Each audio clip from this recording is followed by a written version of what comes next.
La síntesis aditiva es una técnica de síntesis de sonido que se basa en la creación de timbres complejos mediante la suma de varias ondas sinusoidales simples. Cada una de estas ondas tiene una frecuencia, amplitud y fase diferentes. Juntas forman un sonido más complejo. También es llamada síntesis de Fourier porque cualquier señal puede ser descrita mediante una suma de senos y cosenos de diferente fase, amplitud y frecuencia. En esta técnica todo está definido por el timbre característico del instrumento, en este caso el bajo, el cual desde una perspectiva musical se caracteriza por una frecuencia fundamental y una serie de frecuencias denominadas armónicos.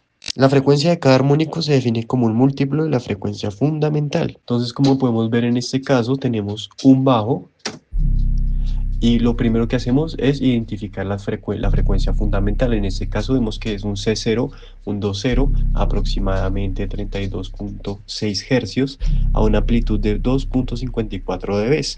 Siguiendo esta lógica, el siguiente armónico sería un Do1, que es la octava, en donde vemos que hay aproximadamente 21 dB a una frecuencia de 66,2 hercios. De la misma manera, como vemos en los puntos de los armónicos, tenemos un Sol 1, luego tenemos un Do 2 y así continuamente hasta llegar a el noveno armónico. Después de realizar este análisis se pasa a una tabla en donde analizamos la altura en su frecuencia, los intervalos entre los armónicos y los dBs en SPL, de tal manera que recurrimos a una normalización para tenerlo en valores de presión en pascales para poder meterlos al reactor.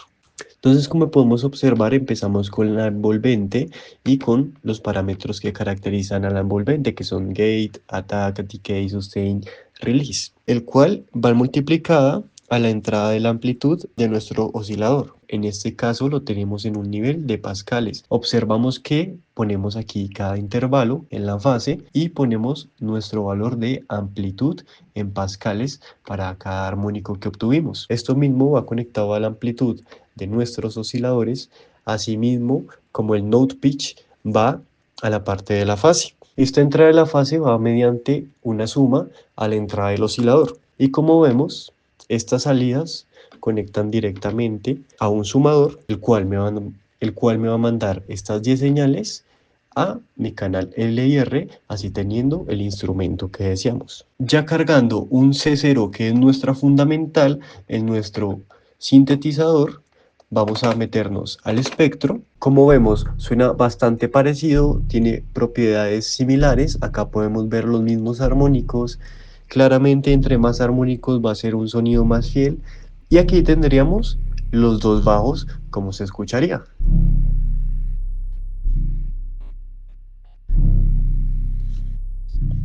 Se concluye que mediante la síntesis de Fourier se puede emular cualquier sonido, dándole hoy en día, con la tecnología que hay, un sonido bastante fiel. Cabe tener en cuenta que las propiedades de un instrumento acústico dependen también de su construcción, del espacio en donde esté, asimismo los efectos naturales que este mismo posee. Sin duda alguna, con el futuro y la evolución en la ingeniería de sonido, se va a poder llegar a tener un sonido bastante fidedigno a una señal acústica original.